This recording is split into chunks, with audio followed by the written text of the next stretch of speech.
Hey, you guys, hope you're well. I just wanted to take this opportunity and let you know about our amazing new business scalability scorecard. So have you ever wondered if you're an entrepreneur, you're a business owner, and you want to grow and scale the business, but not sure how, and you're looking for some advice and you're looking for some strategies about how you could effectively grow and scale your business? Well, this is your opportunity. We have actually created an amazing business scalability scorecard. It'll take you around 7 to 8 minutes. And at the end of that, it will actually create a report of all of the things that you're doing particularly well in and the things that you need to make improvements to your business. And it's a great tool and a great asset for your business. To get free access to that, go to bit.ly/business-scalability-scorecard. Go there, go now. Take care, see you soon. This is the Game Changers Experience. Deep dive conversations with leading business disruptors, Olympic athletes, celebrities, entrepreneurs, and influencers from around the world. This show will teach you insights about the winning principles in mindset, productivity, marketing, branding, entrepreneurship, business strategy, and more.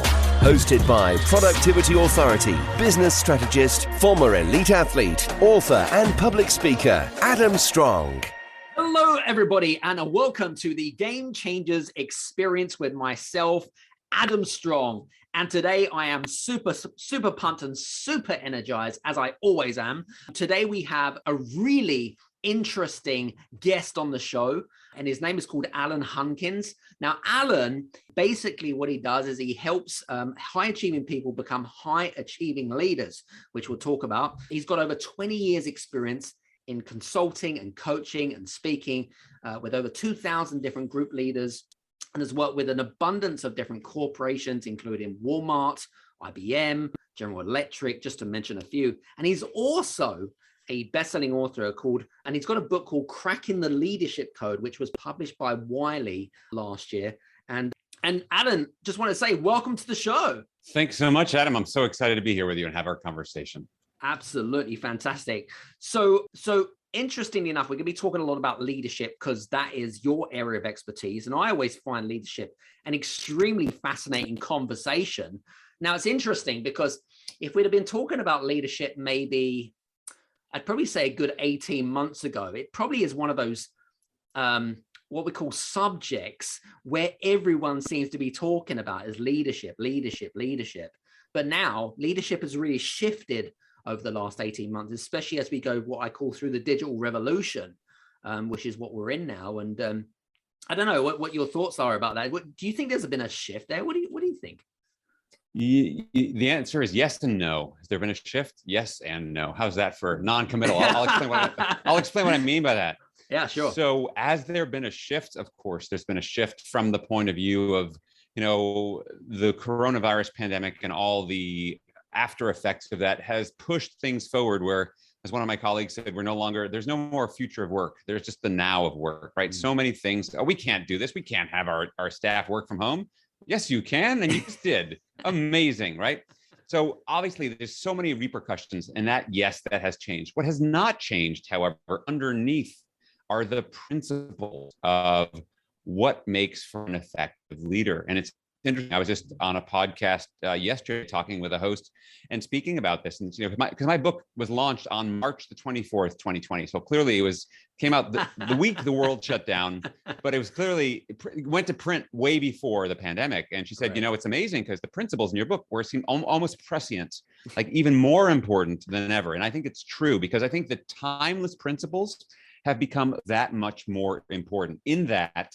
In this new world of work, let's call it post-March 2020, your good qualities need to be magnified. And anything you're doing poor as a leader is being magnified. So if you were a mediocre leader before, the cracks are really showing now.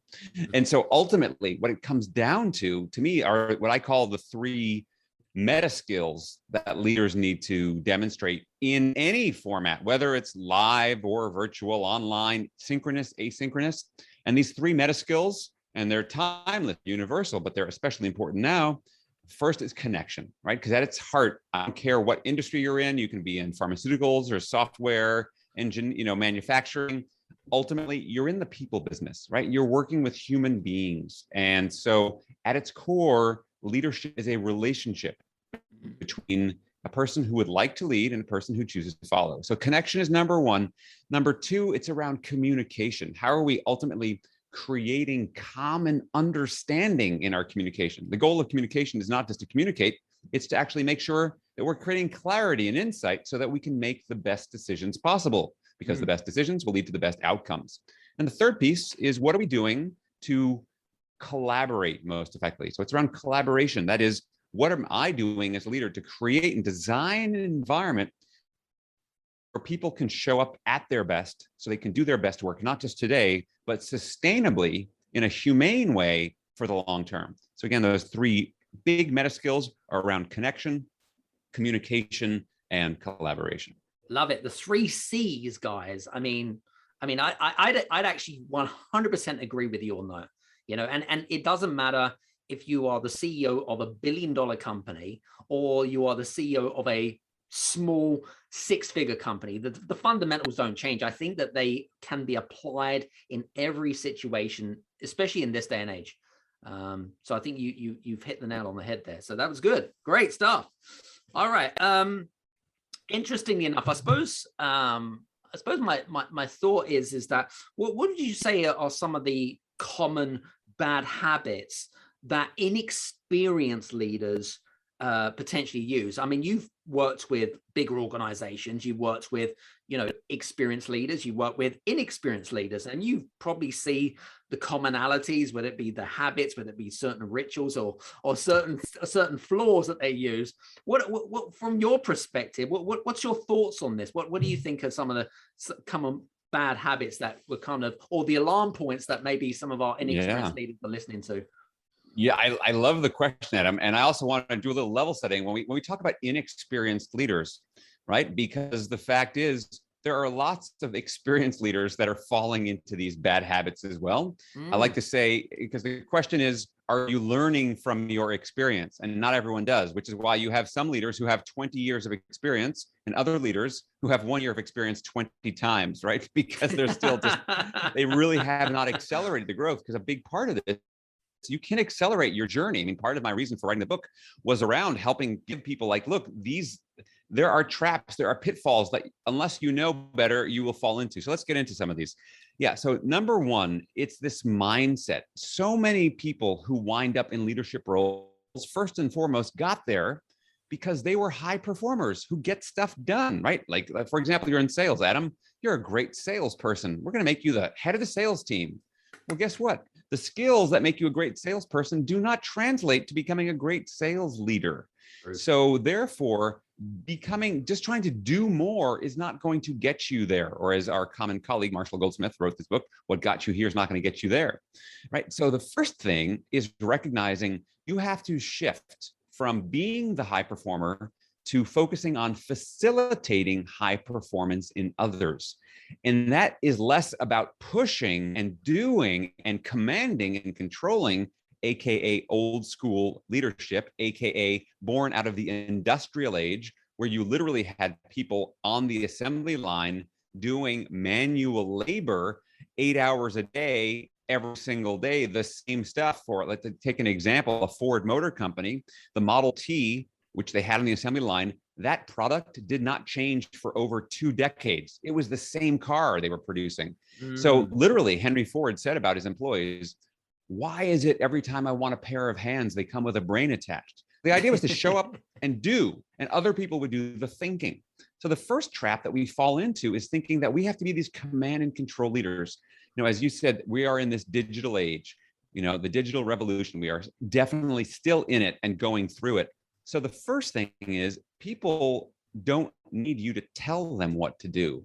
You need to actually convene the smart knowledge workers that you have, understand what they know, find out who needs to know what you and other people know, help information move from where it is to where it needs to be, find ways to translate that information into insight, and then support people so they can do their best work. So the first thing is this idea that I got to let go of the idea that I'm in charge. because what you will end up defaulting to is power struggle. And we all know this, probably we've all experienced it somewhere. Many of us experience it in our families of origin. I know you have a 16-month-old, so maybe you haven't gotten to this place yet, but this whole sense of, it's easy, when we are frustrated and we are in a position of power, it is easy to default to, oh, just do it because I say so, right? Because I say so is a really rookie move when it comes to leadership, because only at best will that create compliance, but you will not get any level of engagement or commitment beyond that. So that's the first big piece that I would say. And then the other big overview here is that so many leaders, because we feel pressure to deliver results, we're highly conscientious, we're results driven, which is a good thing. However, we oftentimes focus so much on results that we do so at the expense of people. And a good rule of thumb that I coach leaders on is to put people before task. Because the fact is, all of those tasks and all those results and all those metrics that you spend nights worrying about, whether that's earnings per share or revenue or whatever that is, guess what? Those numbers are just lagging indicators that actually are lagging as a result of the behavior that someone did something. Sales don't sell themselves. There was a salesperson who did something, or a process that created automation for people to come back and click and buy. So what are you doing to understand that? Put people first. And so we have to realize that we need to spend a little bit of time with our people first. And that means learning how to go slow, because yes, in our digital age, information travels at the speed of light. You get 200 emails a day in your inbox. That happens instantaneously. However, human beings travel at the speed of matter and emotions, and they're messy. And you've got to learn to embrace being an amateur psychologist, because you're dealing with people. And so you can't avoid that. Otherwise, if you do, you're, again, rookie move, inexperienced. So you do so at your own peril. So those are a couple of examples. We can go into, we got a ton more, but those are a couple of big rookie moves that oftentimes inexperienced or lack of experienced leaders make. Some good points there. I love it. Very, very cool. I suppose the other thing that we really didn't, which you kind of touched on a little bit, which I think is a great trait to have, is leading by example, because you talked about power and having the power struggle, but I suppose leading by example and actually getting your hands dirty, right, and actually showing someone and saying, hey, why don't you follow me, is a much better alternative than, oh, why don't you just do it the way I do it, and let's not ask questions. What do you think? Oh, absolutely. There's such power in modeling. One of my favorite quotes of all time comes from Albert Schweitzer, the Nobel Prize winner, who said, example is not the main thing in influencing others.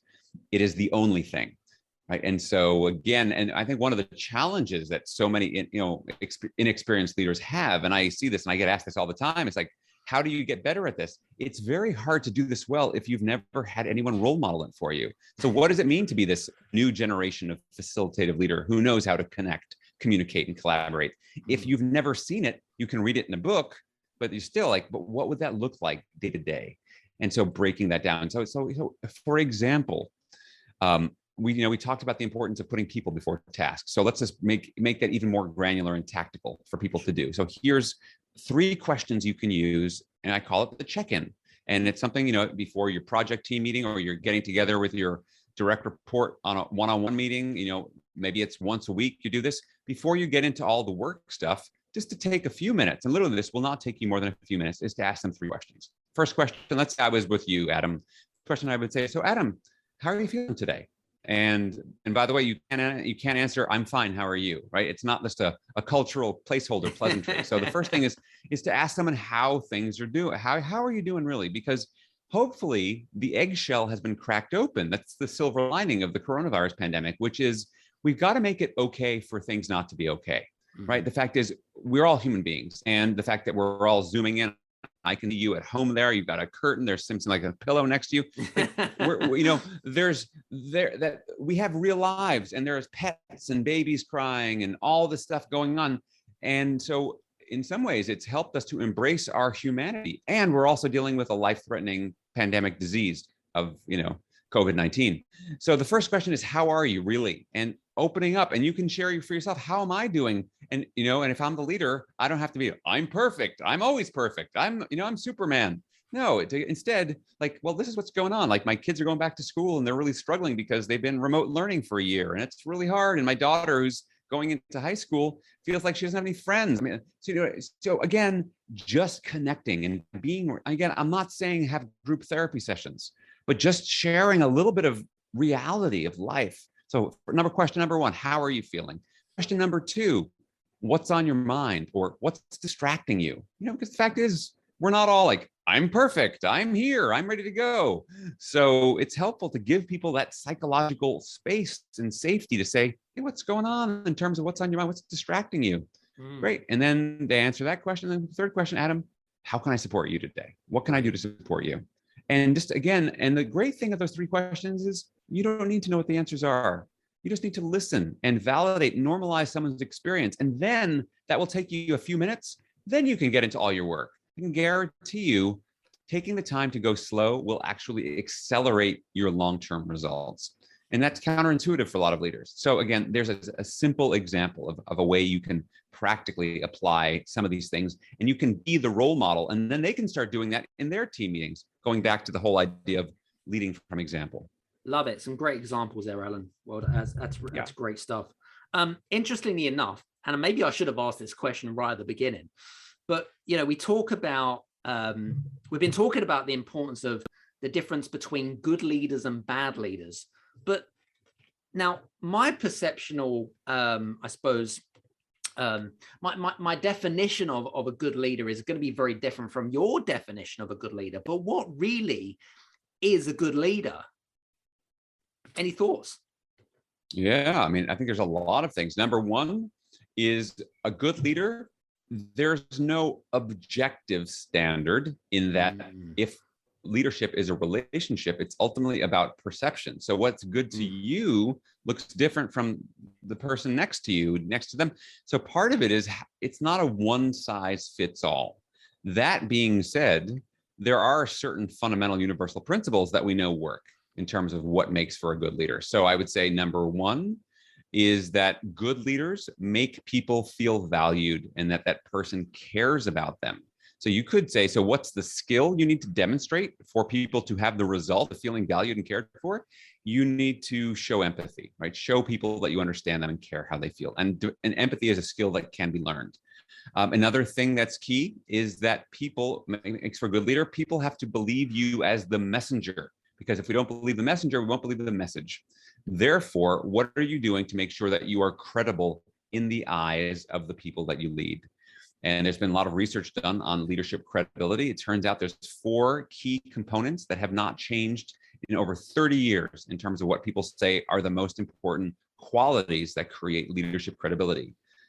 What do you think number one is, Adam? If you think about what makes for a credible leader? Well, I would say empathy, using empathy. So I think that's probably a good one. Having good listening skills is probably a really good one as well. What would I say the third one is credibility wise? The ability to learn and grow, I think is another good one. And I think the last one from my perspective would be is don't compare yourself to others. Don't compare yourself to other leaders in a marketplace. Always be the best version of yourself.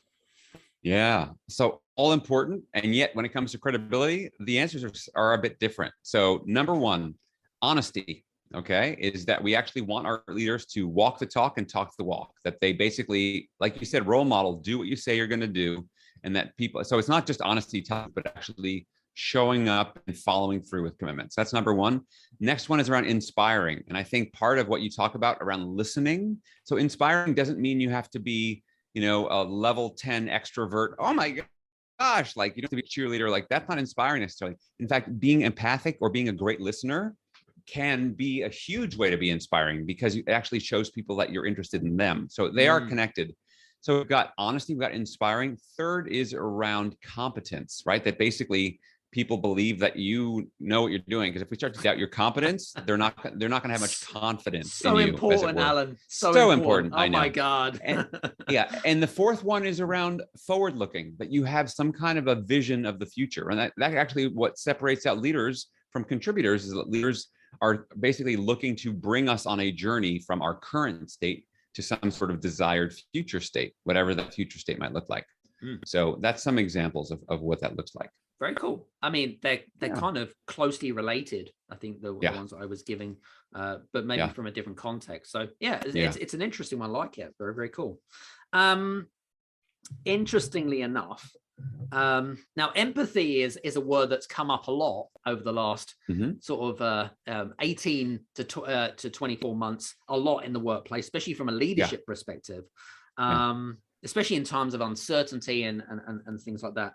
Now, how can we use empathy more in the everyday setting, whether it be employees working from home, whether it be people coming into the office now? How can we continue to use an empathetic personality or skill set as a way to continue to nurture and keep that connection? Okay, great question. So if we think about, let's start again, level setting with what is empathy, right? If it's showing people that you understand them and care how they feel. So what is understanding? Understanding is about seeing reality the way other people see it, right? So stepping into their shoes. Right. And so if you think about the whole field of design thinking, right? Design thinking is all about understanding the end user and what's their experience of this, and then working backwards from that. And what would they like? What would make them happy? And that has informed very much what we call the user experience. It also informs the customer experience. And surprise, surprise, it also informs the employee experience. So there's been some wonderful studies that come out recently from DDI, Development Dimensions International, around things that leaders can do around the employee experience. So if you think about empathy, so let's say you've got people working from home. So understanding how is it like for them to work from home if they never did that before? Are you setting them up with the tools they need to succeed? And so, for example, there are some people, I know a lot of people are having this debate of, are we coming back to the office? Are we back full time? Are we sometimes back? Are we hybrid? And there's no one size fits all. And understanding, everyone's situation is different. So for example, if you're in a house, let's say you live in an apartment in New York City that's 300 square feet and there's 4 other people in there. I'm just exaggerating slightly, but you get the idea. It's like, oh my gosh, apartment. It's a huge, I know. You may be like itching, like, oh my gosh, I can't, like, working from home is the worst thing because I literally lock myself into the bathroom and put soundproofing on so I can have a Zoom call. I mean, and other people actually are in a situation where it's much more effective. So a big piece of understanding the employee experience is to ask people. Empathy really is kind of a very close cousin of inquiry. It's because we want to inquire. And, if I think about my work as a coach, so often what I'm doing is helping people to clarify for me and for them, understanding what's going on. And then because once people feel that you care about them, that you value them, that's when you get trust. I mean, and that is so key to effective working relationships at every level. So those are some places I would start when it comes to empathy. Love it. Very good. Good answer. Interestingly enough, and this is something that kind of really got me thinking here, and I had to write this particular question down. Now, I know that we established at the very beginning of the interview, we talked about the importance of leaders, which are, of course, you've got to be task orientated, you've got to be results orientated, and so forth, right? But how can leaders develop what I call a fine balance between the pressures of running a team, to keeping your shareholders happy, to keeping a happy and engaged team? There's a lot of pressure. There's a lot of things to think about when it comes to leadership. But how can we create that fine balance so that we are keeping not just everyone happy and engaged, but we're also performing to a level where everyone, where the leader feels, do you know what, I'm doing a good job. I'm being an A player. I'm doing the best person as I can possibly be. Any thoughts about that, Alan? Yeah, absolutely. So one of the challenges, one of the challenges that leaders face is the fact that there's a lot of stress, right? And stress is not good or bad in and of itself. It's a question of how much capacity do you have for handling the stress, right? So, like if you're running a $75 billion company, if you're the CEO, there's a level of complexity of stress that being a solopreneur doesn't have. Now, you might have some more support, but there's stress. So for me, a couple of things. And one thing I want to do is demystify and debunk one of the leadership myths that I see way too often, and this is why so many leaders struggle, amongst other things, has to do with the fact that a lot of leaders think that they have to manage these stresses alone. So number one thing I would say is you need to have and create a court of support. And it's not just one person necessarily, but whether these are mentors or coaches or peers or colleagues or friends that you've known since the second grade, you need people where you can just not be on. Because let's face it, when you're in this leadership role, so often you're on. You have to you're under the spotlight, you're under the microscope. People are picking apart everything that you're saying and doing, everything you're not saying and doing. So you need a place where you can just decompress, take that leadership hat off and just share, vent, and get some feedback, maybe some coaching, some mentoring around stuff. So important. And the other thing within this, as you think about all the various demands, is what are you doing to increase your personal reservoir of capacity to meet those demands? And for me, that's very much around self-care on 4 different dimensions. There's the physical level of your energy. There's the mental. So all this kind of go through is in terms of physical energy is around the quantity of your energy. So literally, are you doing things like, are you getting enough sleep? What kind of food or fuel are you putting into your body? In terms of, are you hydrating? It's, basic things like that. Sleep being critical to all these things ultimately. Then you've got your emotional energy, right? The quality of your energy. So again, if we want to be role models, if you're stressed and negative, I can guarantee you, I have never yet met a single person who said, I had this amazing leader, and what I loved about them the most is how stressed out they got. You said no one ever says that. No one ever says that. So the fact is, and the thing is, human beings, we are wired as open loops, which means that our emotions are contagious. And actually, negative emotions are more contagious than positive emotions, which means that what are you role modeling to your board, to your employees, to everyone in your life? So in terms of how do you cultivate and strengthen practices that get you in a more positive frame of mind? So I do all sorts of coaching and leading trainings around what we call positive intelligence, which is mental fitness. So understanding that, you have a challenge. Are you dealing with that from a negative perspective or a positive perspective? And it isn't just because you hope to, you have to actually develop the neural pathways that are going to lead you down to a place of empathy, of curiosity, of appreciation, of purpose, of gratitude, of laser-focused action, as opposed to down a neural pathway of stress, anxiety, fear, scarcity, worry. Right. So these are things that leaders need to cultivate. This is why personal and professional development is so important. So that's physical and emotional energy. The third is mental energy.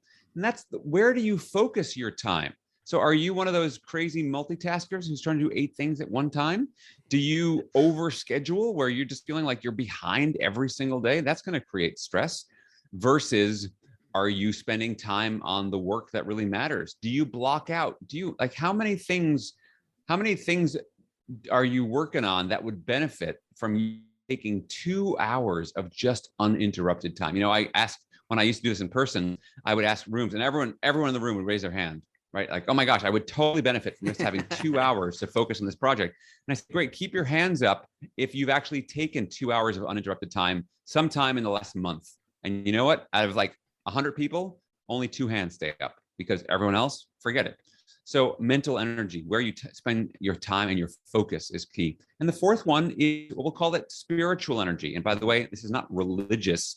This is about really connecting to the purpose and the meaning of the work that you do. Because look, for you and all the people you lead, when we know what we do really matters, we bring more positive energy to it. And there's wonderful work that's being done around purpose. In fact, I'm working with some collaborators who are chief purpose officers. That's a C-suite role now. Love it. It is. I love it. A lot of organizations are bringing in chief purpose officers because they're recognizing the importance of unlocking the power of purpose. So anyway, those are some things to focus on. Specifically of what you can do if you want to be able to manage the stresses of dealing with your leadership, no matter what size organization you're working with. You know what I love about what you've just said there, because there's a lot of things that resonate with me, what you were just saying. Energy management, absolutely, 100% love it. Very topical, actually, especially in this day and age. And the other thing that you talked about was which I'm a big fan of, by the way, Alan, which is purpose, because you know, and it's interesting because that rolls in nicely into the next question I have, because as you know, there are what I call different generations of call them employees, right? Whether it be Generation Y, Generation Z, generation, you know, millennials or whatever it is, right? Yes. Yeah. My question would be is, how does our leadership styles differentiate between someone that, say you want to highly improve engagement and motivation with someone that is a Generation X compared to millennials that demand more purposeful work and that are not really driven because of money, you know, because obviously, you know, that's just the way life is right now, and things like that. But how can we as leaders embrace different leadership styles? Are there different leadership styles when it comes to dealing with different types of different generations? And if so, how do we go about doing that? Any thoughts there? Yeah, I love this question because I was talking about this the other day about generations in the workforce, and just, yeah, I mean, we still have a few baby boomers still, you know, in the workplace, not many, but a few. You got Gen X, Gen Y, Gen Z, millennials, you call them what you want. Yeah. And so what's interesting, I think, going back to the fundamental principles, you know, what we can thank the millennials, particularly also known as Gen Y, thank them because they came into the workforce and they saw basically Gen X kind of put up, you know, we're a small, I'm one of it. I'm a Gen Xer. So we're a small generation demographically, and we kind of had to go along because you had this massive group of baby boomers in the workplace. And so basically when Gen X came into the workplace, you kind of followed along, which was, all right, here's a job, kind of, you know, some of it sucks, but you do it because that's what you do, and you pay your dues and you get ahead, and that's fine, you know, and that ultimately, if you just kind of stay on the track and keep climbing the ladder, you'll get to the top and you'll be a success. Boom. And that's kind of Gen X kind of went along because that was the formula. That's what has been around for multiple generations beforehand. Well, Gen Y, the millennials show up to work and they look at, you know, the old boomers. You know, and I'll give you an example. I worked a lot in with big four consultants, you know, the big four consulting companies, and their model for generations, for quite some time, was we bring the best and brightest at school, and then we kind of put them into these road shows where basically they go on the road on Sunday night. You know, they're on an engagement team, they're with a client, and they're there till Thursday or Friday. They work 14, 15, 16 hours a day. Damn. You know, we give them pizza, you know, and then if they kind of churn, you know, they'll work hard. And so we know that we're going to churn a bunch out, you know, a bunch are going to churn and leave because it's going to be too hard. But the ones that stay are going to rise up, and then we're going to make them managers and then senior managers and partners. And it's always this law of attrition. Well, that's how it always worked.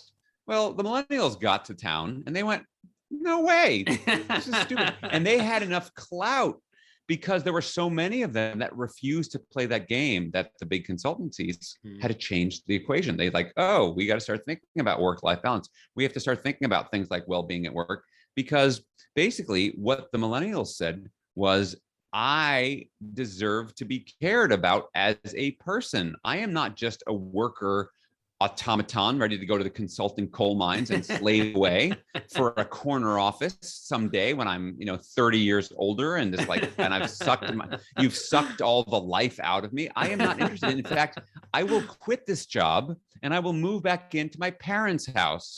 And they did, and many of them did. And so, I mean, so you got to think this really changed the calculus considerably. And so what's interesting, I think particularly this is for any boomers and Gen X leaders now, this is the mindset shift you have, because basically what Gen Y and Gen Z have known since they were babies is that you are a valuable human being just for who you are, and that deserves care and respect just for who you are. And yes, there's work to get done. And yes, you want to connect, communicate, and collaborate. Now, Gen X and boomers look at all this and they go they're entitled. They just they want to be promoted in 2 days. They want to keep learning and growing. They basically don't want to show up and just pay their dues mindlessly. They want to know, what are we doing here? What is the greater societal reason? Like you said, our purpose, our meaning for what we're doing. And they will choose to work in organizations for less salary if they feel it's much more aligned to their values. And at the same time, they will leave organizations that do not demonstrate their values in terms of what's going on. So where that leaves now the folks who are in leadership roles, and this is, we'll call them Gen X particularly, and even some early early millennials, is if you went along and paid your dues, you will probably have a little bit of a coping strategy. You're like, wait a minute, I paid my dues. This isn't fair. I had to do it. What are you saying? You saying that we have to suddenly just care? And that's exactly what I'm saying, is that, you know what? As leaders, the buck has to stop with us. And we have to be the ones to break the chain. You know, just like with fraternities and initiation of hazing, you can't just say, like, well, it was done to me, so I'm going to do it to them. No, they have asked for a new way of working. And so leaders have to realize, yeah, you know what? I went along and I put on with lousy stuff, but good on you, young people. You've asked for something different. Because the other thing is that's different about this generation. You know, everyone says like, oh, it's just young people. And every generation, you know, young people, just like, you know, boomers were like that. They were rock music. There's a big difference though right now with millennials and Gen Z, which is the things that are creating all the cultural shifts and technology. They're the ones who are in control of the technology. Never before in human history has this new group of new generations had access and control of the very technology that is changing the world. And that is the game changer that we have to be aware of. And that's why leadership needs to shift. So that was a big answer to your question. That's a really interesting thought process, though, because what you were saying there about them controlling technology, which I agree, by the way, because, you know, the experienced Gen X or even the Gen Y, you know, they follow a certain ritual, they have certain habits, and they believe that that is the way it's done, and that's the way it's going to stay, right? It's kind of like this fixed mindset. Whereas the millennials, they're like, no, we should embrace technology. And guess what? We control all of this. And if you like don't embrace this, then you're going to fall behind your competitors. You're going to fall behind. You're going to not attract the right types of people, so that when your Gen X people come to retirement, your firm is going to struggle, right? Interesting. Love it. Very cool. No, absolutely. Yeah. In fact, as you say that, one of the things that I counsel any kind of Gen X leaders and stuff, I said, you know, we talk about mentoring. I was like, you need a mentor. And I say, I mean, like, you need a 25-year-old mentor to mentor you, not the other way around. Like, love it. Because like, I am not a digital native. I will never be, but, you know, I need to learn from people like that, because my future depends on my ability to keep learning how to learn. And so much of learning is intertwined with technology today. So if we don't keep figuring ways to use that to our advantage, like you said, we're going to get left behind, Adam. Yeah. And do you find that there is like this, I suppose, element of ignorance or kind of, you know, well, they're younger than me, you know, I'm older type thing. It's like, you know, kind of respect your elders type of kind of attitude. What's your thoughts there? Well, that's the thing. I mean, that's the piece that we have to break the chain, because that is ego talking, right? I mean, that's the same thing with parentism, right? It's like talking to your 18-month-old or a 3-year-old or a 6-year-old. It's like, who do you think you are, Missy?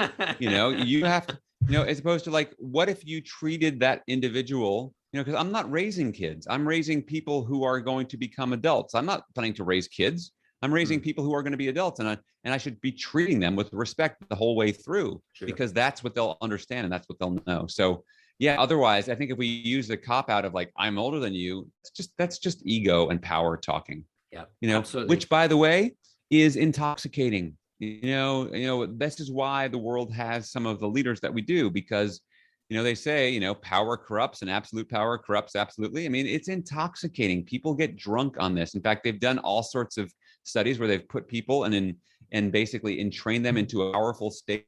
And they've shown the parts of the brain that deal with empathy decrease significantly. So there's a huge power empathy gap that we have to be mindful to overcome.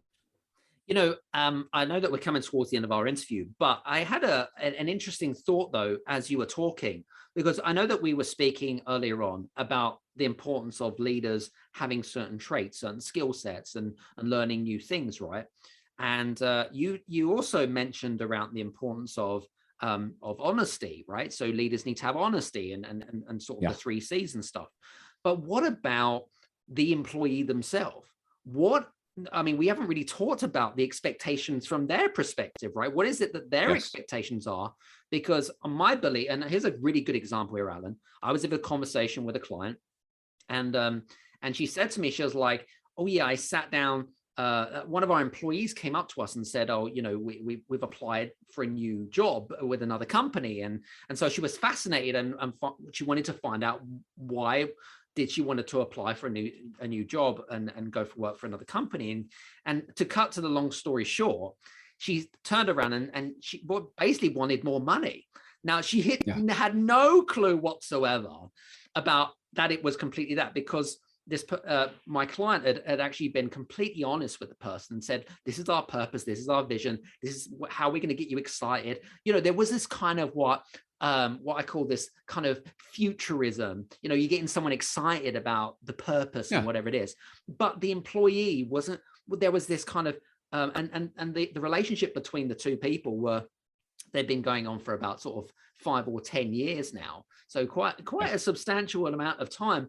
But then the kind of, I wanted more money, without kind of coming up to that person and sort of saying, I'd like to have a little bit more cash if that's possible. What's your thoughts about this? Because we really haven't spoken about the employees' expectations and the importance of making sure that they follow their rules as well. Are there rules? Yeah, well, I think this example is a good one that shows that if I've been working with someone for 5 to 10 years and then they suddenly surprise me, oh, I'm leaving, I've applied, I'm leaving this company because I want more money. Like, wait, you wanted more money? You never told us. What is it, instead of blaming the employee, what did I not do as a leader earlier on in this process? So, for example, when I'm checking in with people on a regular basis, how can I support you? These broad, open-ended questions.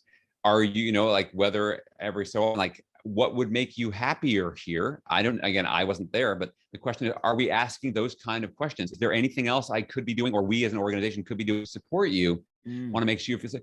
And to create the space and the avenue for people to start speaking up and sharing that stuff in advance, as opposed to as they're on their way out the door and this comes up in an exit interview, for example. So, I think so in terms of, I like to say humans are good at many things, but reading minds is not one of them. And so as a leader, don't be a mind reader, because you're going to suck at it, because we all do. Instead, create as many opportunities to ask these open questions and have people tell you what's on their mind. And then you actually have something to work with, and whether or not you can meet their needs, well, at least you know what they are, because I will tell you, you will never meet the need that you don't know exists. It's just, it's like shooting at a archery target with a blindfold on. The likelihood of you hitting that target is pretty low. True. Love it. Very good. Good answer. Well, I was going to ask you, you've been working in the leadership realm for well over 20 years. What are you working on? What's exciting in Alain's world? What is it that that you have to kind of tell our listeners, and is there anything that our listeners can do for you? Yeah, a couple of things that I'm really excited about these days. Talking about pivoting. So, I mentioned the fact that my book came out March 24th, 2020, and almost all of my work was face-to-face. So I had to pivot. That's the word of last year, right? Pivot, reinvent. And so a couple of things I'm really excited about right now is I've partnered with a technology company that what we've done is we've taken a lot of these principles that we've been talking about so far in our interview, Adam, around connection, communication, collaboration, and breaking it down to those practical skills like the check-in, those 3 questions we talked about, and turning this into an online asynchronous learning experience that is micro lessons. So you do them in 5 minutes a day over the course of 30 days that uses gamification, if you're all familiar with the idea of gamified apps. So it uses gamification, uses positive psychology, and it uses habit formation and micro lessons, and a 30-day leadership challenge. And I run a few of these open ones. I also bring them in-house for companies. So that's one of the things I'm super excited about, how we've been able to take this and shift this and how powerful it is. And we've had, done 5 cohorts so far. And we've had our last cohort, we had people from every continent except Antarctica. We haven't had anyone from Antarctica. So that's one thing I'm working on. So lots of information. I can share more about, we can learn about that. And the other thing I'm working on right now is, we talked earlier about the importance of building our mental fitness and leadership capacity. And one thing I'm doing now is a deep dive. I work with small cohorts of only 5 to 6 people at most at a time, where again, this is gamified, app-based micro learning. How are you going to practice? Because, I can share with you the insights of mental fitness and why it's important. But ultimately, what I find is the goal of the result of behavior change doesn't come from insight. It comes from practice and building new habits through like exercising the muscles. True. So in these cases, they're mental muscles, just in the same way as, I can have you read books about golf. I can, we can watch videos of golf, but until you actually get on the golf course and start practicing it, and not just once and show up and like, I'm a golfer, you'd have to do it multiple times. So this is a 6-week intensive boot camp, as it were, where people practice 15 minutes a day and basically increase their own personal mental fitness. And I've had literally people come through this and say, oh my gosh, this has been life-changing. And, for someone, that's why I do what I do. I mean, my mission in the world is to create a vibrant and alive world by kindling the fire of brilliance in people. So when people say things, oh my gosh, this is life-changing, what else is there? It's like, you've made my day, you've made my week, you've made my work. So I'm really excited about these two offerings and being able to help guide and facilitate people through these processes. Great stuff. And I'm a big fan of games as well. I'm a bit of a game freak. Nice. And I think it's just a great way to, engage with people. And, I actually remember back in the day, there was one of the great gamifications that we did, not our company, but it was a friend of ours. They created a gamification for improving employees' memories, which was fantastic. It was great, fantastic, and they actually improved it over a 6-week period. You could actually see it was just a great way. But I love it, fantastic. So just want to say thanks very much for being on the show today. I really appreciate your time today, and hope you had a bit of fun. Oh, I had a great bit of fun, Adam. Thank you. You're welcome. So guys, listen, hope you enjoyed today's amazing interview. I said it was going to be fun packed and lots of golden nuggets in there. What I was going to say to you is please do connect with Alain on his social media on the links below. And also, if you have any questions or if you have any messages about what Alain is actually working on, feel free to message him. Also quote the Game Changers Experience podcast, and I'm sure that he can put 2 and 2 together. So from me and Alain, just want to say thanks very much for being on the show, and see you again. Hopefully see you on the next one. Take care. See you soon. Hey, you guys, I just want to say thank you so much for listening in to this episode of the Game Changers Experience. I hope that you got some amazing value, some great insights, and golden nuggets that you can implement into your business straight away. I would really, really appreciate it if you could leave a 5-star review on the button below. Have a fantastic day, and we'll see you on the next episode. Take care.